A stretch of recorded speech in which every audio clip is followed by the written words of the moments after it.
Hey there, I'm making this quick video how you can factory reset your Nordictrack AXP10i, or how it's called. So it's really simple. You're going to see this screen here that let's say you're sitting in front of the screen. From the left side, this is from the menu, you're going to have this. I'll just even zoom in for you. You can have this pinhole right here.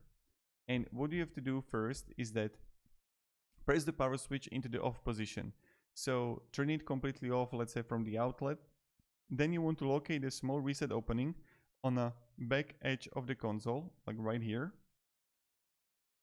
Using a bent paper clip, press and hold the reset button inside the opening and have a second person press the power switch into the on reset position. Continue holding the reset button until the console turns on. When the reset operation is complete, the console will turn off and then you're going to turn back on.